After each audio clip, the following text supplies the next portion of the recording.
राधे राधे जी। कैसे हैं आप सभी लोग? आप सभी लोग स्वस्थ होंगे, कुशल मंगल होंगे। आप सभी के स्वास्थ्य और कुशल मंगल की कामना मैं ईश्वर से करती हूँ कि आप सभी लोग स्वस्थ रहें और कुशल मंगल रहें। आज हम बात करते हैं ईश्वर विश्वास की, प्रभु पर विश्वास की। एक व्यक्ति हर रोज दफ्तर जाते समय उसके आसपास बहुत सारे कुत्ते के बच्चे आ जाते थे और वह व्यक्ति हर रोज दफ्तर जाते हुए उन्हें कुछ न कुछ खाने के लिए जरूर देता था। इसी प्रकार से उस व्यक्ति की दिनचर्या थी और हर रोज उसने दफ्तर जाना, कुत्ते के छोटे छोटे बच्चों ने उसको घेर लेना और उसने उसे पार्ले जी बिस्किट देना, ब्रेड देना, रोटी डाल देना। इस प्रकार से वह उन्हें कुछ न कुछ खाने के लिए दे देता था। वही उनकी आदत हो गई। और एक दिन जब वह व्यक्ति रात को ऑफिस से आ रहा था, क्योंकि उसका ओवर टाइम हो जाने के कारण उसे देर रात हो गई, तो वह जब वापस आया तो कुत्तों के बच्चे ने तो उन्हें फिर घेर लिया। कभी दो बच्चे, कभी चार बच्चे, कभी छह बच्चे, इस प्रकार से वह उन्हें घेर लेते थे और वह उन्हें सबको कुछ ना कुछ दे दिया करता था। वह इसी आस में रहते थे कि वह व्यक्ति आएगा और हमें कुछ खाने के लिए देगा। इसी प्रकार से हमारे भी गली मोहल्लों में जो कुत्ते होते हैं वह भी इसी प्रकार से होते हैं कि कोई ना कोई हमें कुछ ना कुछ खाने के लिए डालेगा ही डालेगा।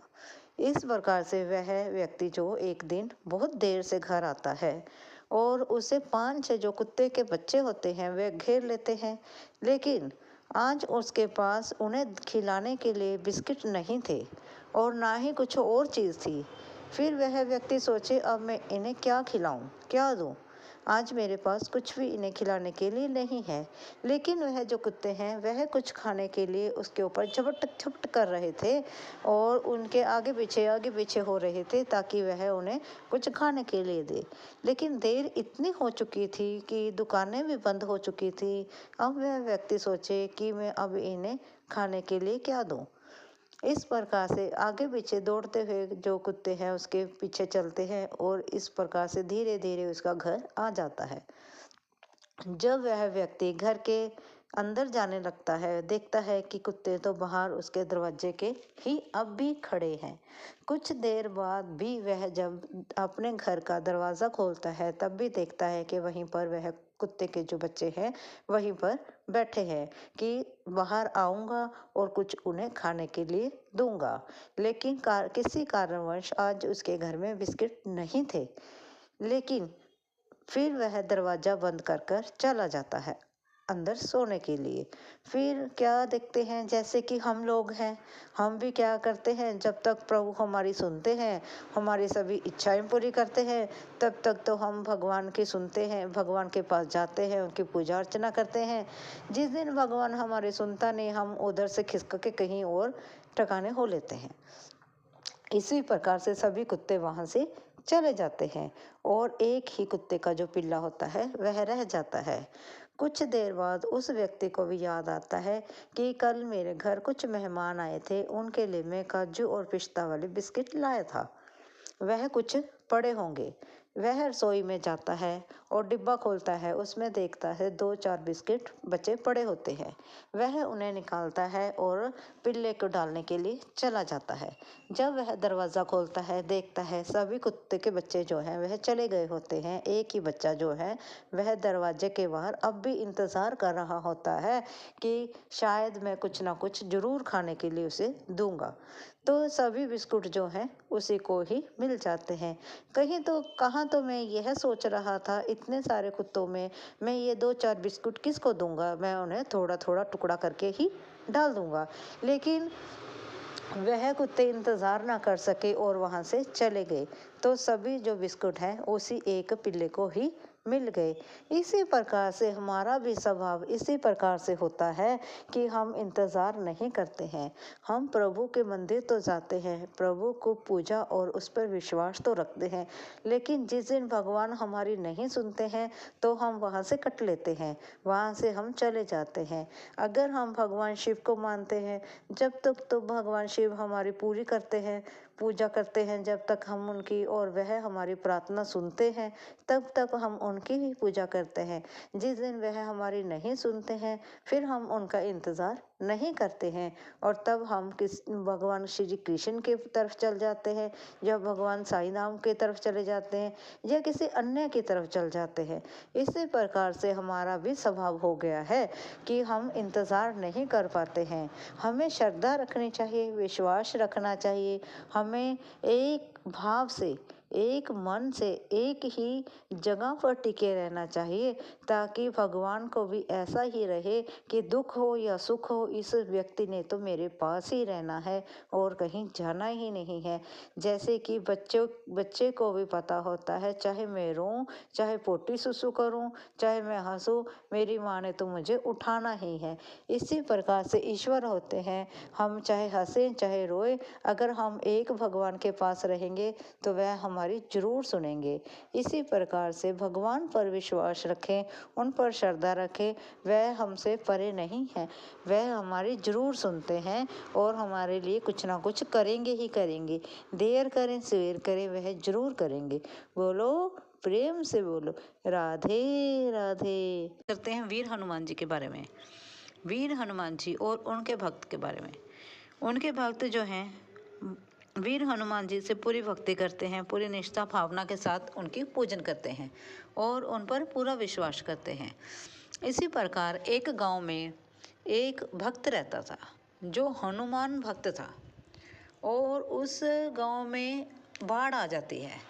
जब गांव में बाढ़ आ जाती है तो सब कुछ डूबने लगता है। पानी का स्तर दिन पर दिन ऊंचा ही होता जाता है। सभी गांव वाले वहां से अपना सामान इकट्ठा कर कर दूसरी जगह पर जाना शुरू कर देते हैं और उस भक्त से भी कहते हैं, चलो बाढ़ आ गई है, पूरा गांव डूब रहा है, चलो हम कहीं ऊंचे स्थान पर चलते हैं। लेकिन जो वह भक्त होता है वह कहता है, नहीं, मैं अपना गांव छोड़कर नहीं जाऊंगा। मुझे तो वीर हनुमान जी के ऊपर पूरा भरोसा है, वह ऐसा कुछ नहीं होने देंगे, वह गांव को नहीं डुबोने देंगे। इस प्रकार से कहकर वह वहीं पर रह जाता है। वह इतना ज़्यादा वीर हनुमान जी का भक्त होता है कि वह खेती जो करता है, खेती की कमाई में से कुछ हिस्सा वह दान के लिए वीर हनुमान जी के मंदिर में दे देता है। उसकी यह दिनचर्या थी कि वह अपनी कमाई का कुछ हिस्सा वीर हनुमान जी के मंदिर में देता ही देता था। इस प्रकार से वह हनुमान जी की भक्ति की भावना रखता था और मंदिर में सेवा करता था। इस और सच्चे मन से हनुमान चालीसा का पाठ वह नित्य ही मंदिर में जाकर किया करता था। वह हर रोज घंटा घंटा मंदिर में बैठकर हनुमान चालीसा का पाठ किया करता था। पूरा गांव जो है वह खाली हो जाता है और लोग उसे कहते हैं कि तुम भी चलो यहाँ से। वह नहीं जाता है। वह क्या करता है, वह अपने घर की छत के ऊपर चढ़ जाता है और जब लोग उसे दूर से देख रहे होते हैं, सोचते हैं कि ये तो व्यक्ति अब डूबेगा ही डूबेगा, लेकिन वह वीर हनुमान जी की भक्ति में इतना विश्वास करता है कि वह छत के ऊपर चढ़कर जोर जोर से हनुमान चालीसा पढ़ना शुरू कर देता है। जब वह जोर जोर से हनुमान चालीसा पढ़े जा रहा होता है तो हनुमान जी अपना रूप दिखाते हैं, अपनी शक्ति दिखाते हैं और कहीं दूर से वट वृक्ष जो है उसका तना बहुत ही मोटा और लंबा तना जो है वह पानी में बहकर उसके तरफ आ जाता है। वह देखता है इतना मोटा तना पानी में बहकर मेरी तरफ आ गया है तो जरूर यह वीर हनुमान जी ने ही भेजा होगा, ये उन्हीं का ही चमत्कार है। तो वह उस पेड़ के तने के ऊपर चढ़ जाता है और वह तना पानी में बहकर उसे सुरक्षित स्थान पर ले जाता है। जब पानी उतर जाता है तो वह अपने घर वापस आ जाता है। इस प्रकार से वह हनुमान जी के ऊपर पूरी भक्ति रखता है और हनुमान जी भी इस प्रकार से उसकी रक्षा करते हैं। जब वीर हनुमान जी उसकी रक्षा करते हैं और उसके लिए वट वृक्ष भेजते हैं तब सभी लोग उसे देख रहे होते हैं और जब लोग देख रहे होते हैं, लोगों ने अपनी आंखों द्वारा यह चमत्कार होता हुआ देखा जिससे सभी लोगों में के मन में हनुमान जी के प्रति पूरी भावना और पूरा विश्वास जाग गया और सभी लोग हनुमान जी के भक्त बन गए। वह भी हनुमान चालीसा हर रोज मंदिर में जाकर पढ़ने लगे। क्योंकि उन्होंने अपनी आंखों से वह चमत्कार देखा था। इस प्रकार से धीरे धीरे करके पूरा गांव ही वीर हनुमान जी की भक्ति में डूबने लगा। इस प्रकार से हनुमान जी ने अपनी भक्ति का परिचय दिया। और उस भक्त की भी देखो कितनी ही भक्ति थी कि उसने बाढ़ के समय में भी अपने भगवान से विश्वास नहीं उठाया। हमें भी इसी प्रकार से अपने भगवान पर विश्वास रखना चाहिए। जिस मर्जी भगवान को आप मानते हो उन पर विश्वास रखो, पूरी निष्ठा भावना से उस पर विश्वास करो। वह भगवान आपको कभी भी नीचे नहीं होने देंगे, वे हमेशा ही आपका साथ देंगे और आपके पूरे दिलों और निष्ठा भावना के साथ अपनी आपकी रक्षा करेंगे। इस प्रकार से अपने भगवान को भरोसा रखें और भगवान के प्रति अपनी श्रद्धा रखें। बोलो जय श्री राम, जय श्री राम। अगर आपको वीडियो अच्छी लगी हो प्लीज़ लाइक और सब्सक्राइब जरूर करें। धन्यवाद जी।